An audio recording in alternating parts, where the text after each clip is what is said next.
읽어주신 말씀을 가지고 내가 본 환상이라는 제목의 하나님 말씀을 증거합니다. 나라를 잃고 포로가 돼 사슬에 묶여 낯선 나라에 끌려와 죄수같이 노예같이 수치 속에서 산 지 벌써 5년. 바빌론의 여러 강변 거기에 앉아서 시온을 기억하며 울었다는 시편 고백처럼 하루하루를 눈물로 이어갔던 에스겔. 혹시나 기다렸지만 아무런 변화도 보이지 않아 실망과 낭만과 절망 끝에 이제 남은 것은 좌절감과 무력감뿐, 작은 소망도 없고 무엇을 해보고 싶은 열정도 없고 그리고 섬길 수 있는 성전도 없으니 할 수 있는 것이 아무것도 없게 된 사람 에스겔입니다. 그가 가장 무기력한 그때 마치 막다른 골목에 갇힌 것처럼 벼랑 끝에 아슬아슬하게 서 있는 것처럼 에스겔이 그 자리에서 모든 것을 다 내려놓았을 때 그때 하나님은 에스겔을 붙잡아 세계를 넘나드는 환상을 보게 하십니다. 내가 무엇을 할 수 있을까? 할 수 있는 것이 하나도 없다고 생각하고 다 내려놓을 때 하나님의 신비로운 역사가 나타난 것입니다. 인류 최초의 우주 비행사 러시아의 가가린은 1961년 우주를 다녀와서 남긴 말이 지구는 푸르고 그러나 하나님은 보이지 않는다고 했습니다. 아폴로 15호를 타고 달을 다녀온 미국의 우주인 어윈 대령은 우주에는 하나님의 영광이 충만하고 하나님의 소리가 가득하다고 찬양하며 다음과 같이 성경 말씀을 인용했죠. 마음이 청결한 자는 복이 있나니 저가 하나님을 볼 것이라. 들려주셔도 못 보고 보여주셔도 못 보는데 그러나 누구라도 마음이 청결하면 하나님을 봅니다. 고난과 절망이 우리의 마음을 청결하게 합니다. 욕망과 탐심, 원망과 억울함, 내 뜻과 희망, 내 모든 것을 다 내려놓으면 주님의 환상을 보게 됩니다. 주의 환상을 보면서 내 영혼이 살아납니다. 영혼이 살아나야 모든 것이 살아나죠. 에스겔에 본 환상의 첫 번째는 예루살렘의 가증함입니다. 오늘 본문은 11장이지만 사실 이 환상은 8장으로 거슬러 올라갑니다. 에스겔 8장 1절입니다. 여섯째 해 여섯째 달 초닷새에 나는 집에 앉았고 유다의 장로들은 내 앞에 앉아 있는데 주 여호와의 권능이 거기에서 내게 내리기로. 에스겔은 바빌론 자기 집의 장로들과 함께 있었습니다. 장로님들을 마주하고 앉아 있는데 순식간에 주의 권능이 에스겔에게 임하니 에스겔은 사람의 형상 같은 불같은 형상을 보게 됩니다. 그 불같은 형상에 사람 손 같은 것이 에스겔의 머리털 한 모숨을 잡으니 주의 영이 그를 들어 천지 사이 공중으로 들어올리십니다. 하나님은 그 에스겔을 예루살렘으로 데려가십니다. 그래서 그 예루살렘을 보여주시고 그리고 오늘 우리가 읽은 11장에서 다시 그 에스겔을 바빌론으로 데리고 오셨어요. 그러니까 그로 하여금 마치 예루살렘을 성지를 순례하듯이 하나님의 영이 그를 붙잡아 예루살렘을 샅샅이 보여주시고 바빌론으로 다시 돌아오게 한 바로 그 내용이 8장부터 11장까지 기록되어져 있습니다. 예루살렘으로 마치 순간 이동하듯 날아간 에스겔은 성전의 충만한 악을 보면서 놀랍니다. 성전이란 자고로 사람이 하나님을 만나려고 가는 곳인데 그런데 당시 이스라엘 백성들은 성전에서 하나님께로부터 더 멀어지는 일들을 저지르고 말았습니다. 에스겔 8장에서는 성전 안에서 이스라엘 백성들이 저지른 4가지의 악이 그려지고 있는데요. 먼저 8장 5절에는 성전 그 안에 마당 북쪽에 서 있는 질투의 우상입니다. 하나님의 질투를 불러일으키는 우상이 성전 안마당에 서 있었어요. 아마도 가나안의 신들의 어머니라고 하는 아세라 신의 우상이었을 것이라고 학자들은 지적을 합니다. 하나님을 섬기는 성전 마당 안쪽에 이방인들의 우상, 신들의 어머니 아세라의 우상을 세워 하나님의 질투를 유발하고 있다는 사실입니다. 이거 하나를 보여주고 나서 하나님은 이런 것들이 나를 내 성소에서 떠나게 한다고 탄식하십니다.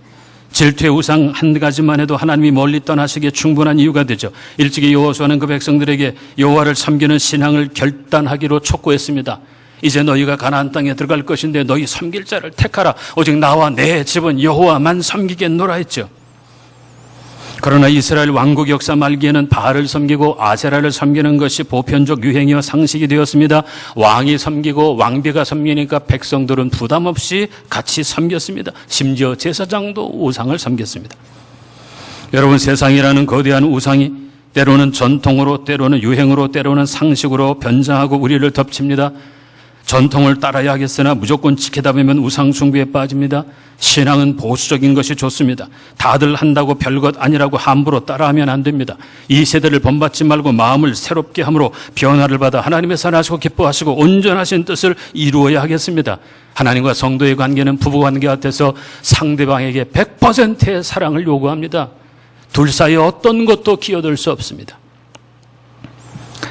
에스겔 8장 계속해서 또 다른 가증한 일이라고 하면서 두 번째 악을 보여주시는데요. 성전 벽에 그려진 여러 이스라엘 족속이 섬기는 우상들, 곤충과 짐승들의 그림을 놓고 그것을 섬기는 모습을 보여줍니다. 사실 그 곤충이나 짐승을 우상으로 섬기는 것은 본래 애굽 사람들이 잘하는 것입니다. 애굽의 전통이고 애굽의 타락한 종교 문화입니다. 그런데 그걸 고스란히 가지고 온 거죠. 이 일을 한 사람들은 70명의 장로들이라고 했습니다. 즉 말하자면 그들이 마음으로부터 애굽으로 이제하고 애굽을 사랑하고 애굽을 대단하게 여기고 결국 그 애굽의 우상들까지도 수입해서 섬기고 있는 비참한 모습입니다. 14절 이하에는 세 번째 악인데요. 성전 북문에서 여인들이 바벨론의 신 담무스를 위하여 애국하는 것입니다. 담무스라고 하는 것은 생산의 신입니다. 다산의 신입니다. 농사를 잘되게 축복해 준다는 바벨론의 신입니다. 그런데 여인들이 그 담무스를 위하여 울면서 섬기고 있었습니다. 농사 잘되게 해달라는 거죠. 풍년되게 해달라는 거죠. 지도자들은 정치의 우상에 빠져 있습니다.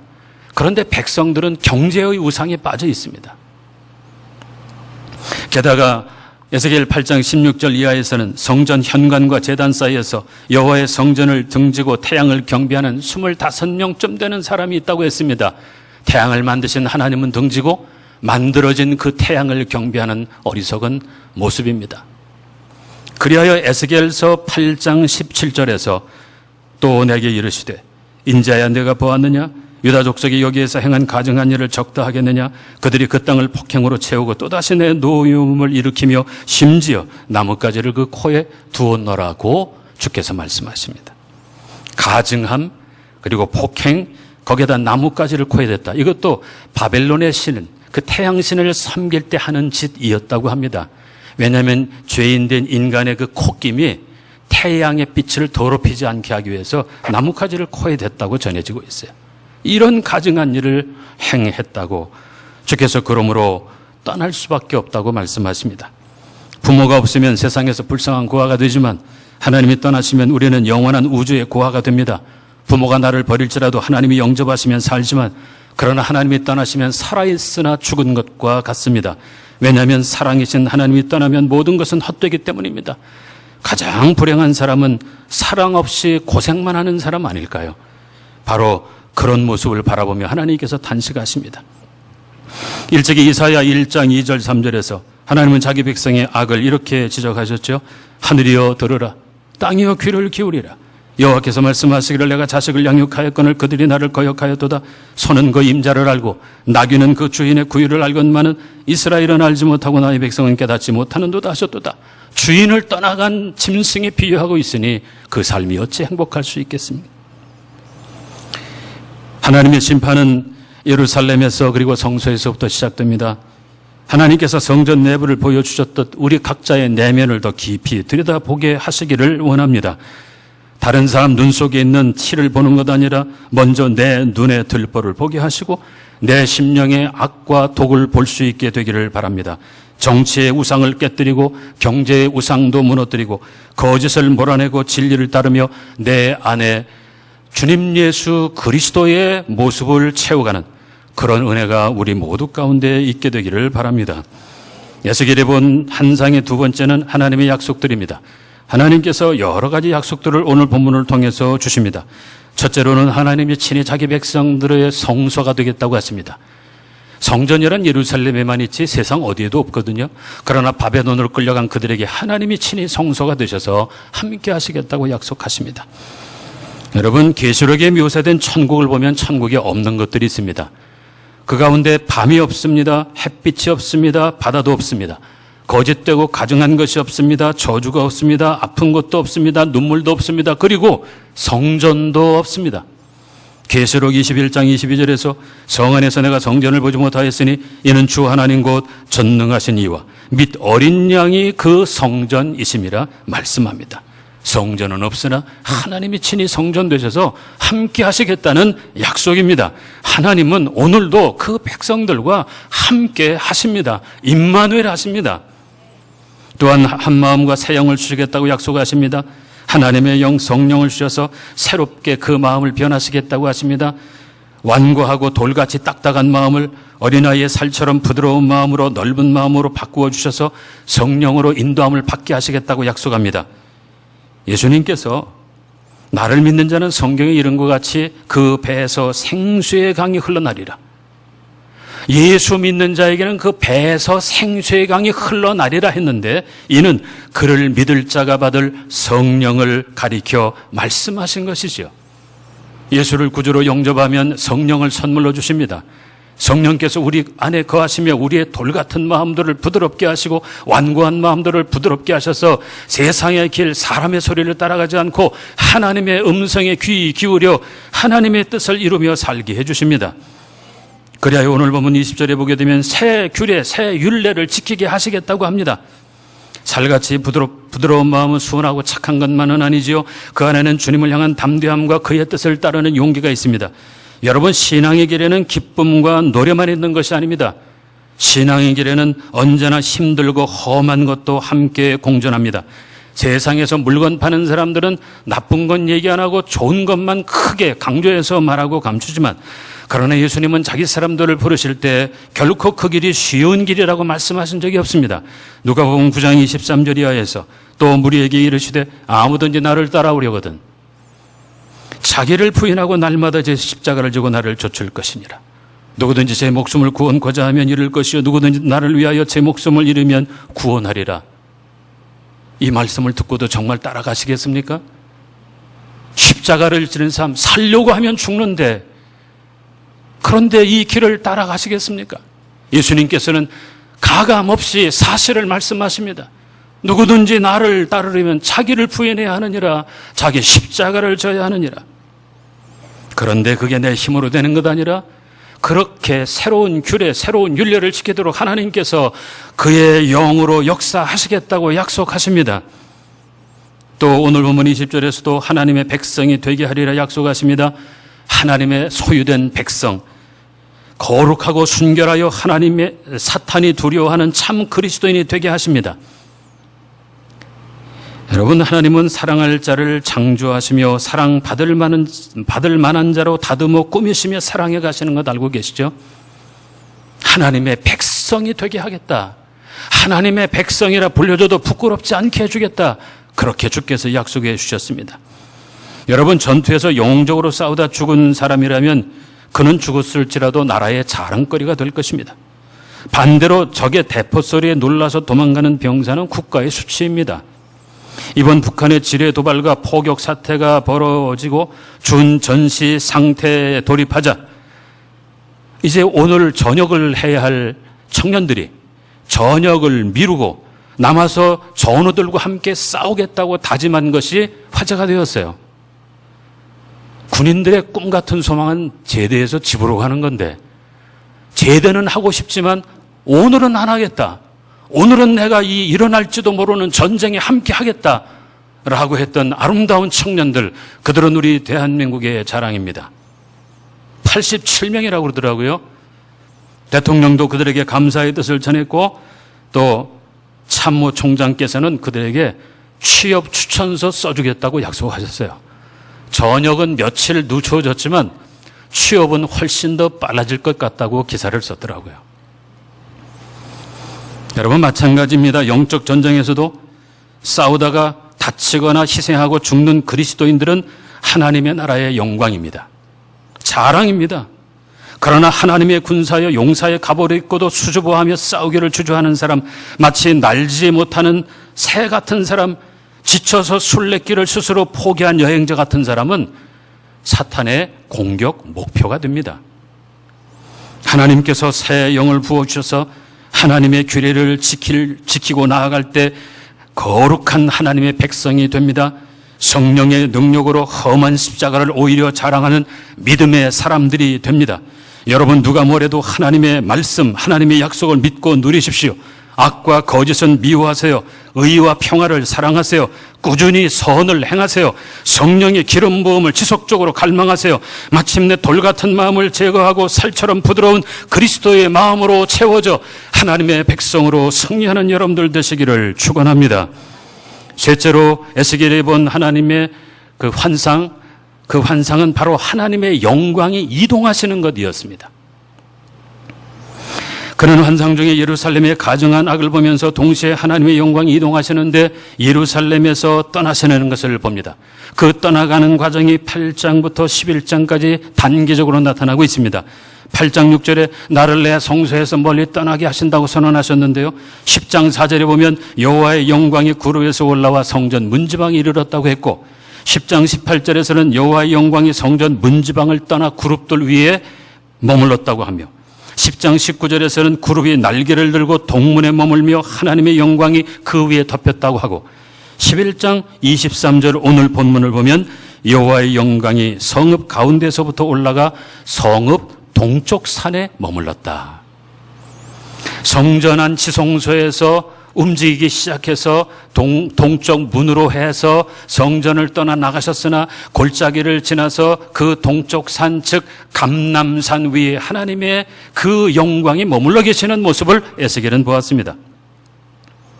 떠나신다고 하시면서도 마치 떠나시지 않으려는 것처럼 머뭇거리는 주님의 모습을 저는 보았습니다. 마치 어쩔 수 없이 헤어져야만 함으로써 아쉬운 발걸음을 할 수 없을 때는 사랑하는 연인들이 이별하는 모습 같아요. 하나님께서 이렇듯 점진적으로 천천히 떠나신다는 것은 결코 이 떠나는 것을 기뻐하시지 않는다는 것을 보여줍니다. 미련이 남고 아쉬움이 남은 이별입니다. 억지로 떠나는 그러한 떠남입니다. 여러분 하나님이 떠나시면 하나님이야 뭐 손해될 게 뭐 있으시겠어요? 손해야 우리가 보는 거지. 그런데도 하나님은 떠나는 것을 싫어하시는 것처럼 천천히 떠나가십니다. 우리에게 지금 기회를 주고 계시는 것이며 여전히 아쉬움으로 기대하고 계신다는 상징입니다. 하나님의 택하심에는 후회가 없고 하나님의 사랑은 어제나 오늘이나 영원토록 동일합니다. 유대인들만의 전통에 의하면요, 성전에서 이동한 하나님의 영광이 시온산을 떠나서 동쪽산 감람산에 3년 반 동안 머물렀다고 유대인의 전통은 말하고 있습니다. 자기들만의 전통이죠. 3년 반 동안 하나님이 감람산 위에 머무르시면서 이스라엘 백성들의 그 회개를 기다리셨다는 의미가 되겠습니다. 하나님의 떠남은 그냥 버리고 떠남이 아닙니다. 다시 돌아오시기 위한 떠남입니다. 돌아오시기 위하여 떠나신 하나님의 영광, 마침내 에스겔 43장 1절 이하에 보면 다시 돌아오고 계십니다. 그 후에 그가 나를 데리고 문에 이르고 동쪽을 향한 문이라 이스라엘 하나님의 영광이 동쪽에서부터 오는데 하나님의 음성이 많은 물소리 같고 땅은 그 영광으로 말미암아 빛나니 다시 돌아오고 계십니다. 여러분, 하나님의 영광이 떠난다는 것은 하나님의 보호와 하나님의 축복이 떠난다는 것이요, 하나님이 떠나시는 것으로 우리가 우주의 고아로 전락하는 것을 의미합니다. 하나님의 영광이 떠나는 이가봇의 비극은 그러므로 가장 궁극적인 비극이며 그 비극의 한 예가 바로 삼손이라는 사사입니다. 사사기 16장 20절에서 들릴라가 이르되 삼손이여 블레셋 사람이 당신에게 들어닥쳤느니라 하니 삼손이 잠을 깨며 이르기를 내가 전과 같이 나가서 몸을 떨치리라 하였으나 여호와께서 이미 자기를 떠난 줄을 깨닫지 못하였더라. 이것이 삼손의 비극이었죠. 여러분, 독수리는 죽음이 있는 곳, 시체가 있는 곳에 독수리가 모입니다. 마찬가지로 하나님의 영광은 거룩한 곳에 임합니다. 회개하는 심령에 임합니다. 간절히 사모하고 또 열망하는 그 영혼 가운데 하나님의 영광은 임합니다. 진실하고 변함없는 믿음으로 갈구하는 영혼 속에 주의 영광은 임합니다. 천국은 침노하는 자의 것입니다. 열심을 품고 주를 섬기세요. 세상에 대한 성공의 야망은 버리시고 오직 예수 더 잘 믿고 예수님도 닮아가기를 열망하세요. 조금 더 정직해지기를, 조금 더 거룩해지기를, 조금 더 사랑하며 살게 되기를 갈망하는 여러분들 되시기를 바랍니다. 잠언 8장 17절에서 나를 사랑하는 자들이 나의 사랑을 입으며 나를 간절히 찾는 자가 나를 만날 것이니라 말씀합니다. 열심히 식으면 대개는 시험이 찾아옵니다.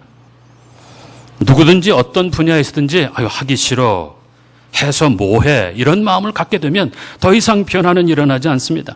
내가 바라지 않으면 아무 일도 일어나지 않습니다. 일어날지라도 모를 것입니다. 예수님은 길에서 소리 지르며 따라오는 한 남자를 만나게 됩니다. 보니까 여리고의 거지며 소경이었던 바디메오입니다. 그가 소리를 지르며 예수님을 따라오게 될 때 예수님은 그에게 이런 질문을 던지시죠. 내가 낫기를 바라는가? 낫고자 하는 열망이 그에게 있는가를 확인하셨습니다. 낫고 싶은 의지와 열망이 내게 있을 때 주님께서 고쳐주십니다. 한 병든 여인은 오랫동안 병에 걸려 고생하고 이 병원 저 의원 다 찾았으나 낫지 않고 도리어 더 병이 중하여져 죽음을 앞에 두고 있던 어느 날 예수님의 소문을 듣게 됩니다.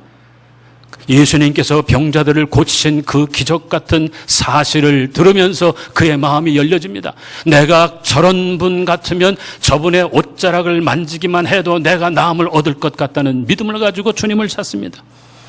주님의 겉옷자락을 만지기만 해도 내가 나으리라는 그 갈망이 마침내 그 여인의 병의 근원을 깨끗이 고침받게 하였지요. 딸이 귀신 들려 고생하는 것을 보고 안타까워하던 한 여인이 예수님을 찾아옵니다. 예수님은 냉정하게 거절하십니다. 자녀의 떡을 취하여 개들에게 던지는 것이 마땅하지 않다라고 거부하십니다. 그러나 여인은 포기하지 않고 외칩니다. 주여, 개들도 자기 주인에서 떨어지는 부스러기는 먹지 않습니까? 주님을 향한 그 갈망, 포기하지 않고 또 의지하고 의리하는 바로 그 믿음.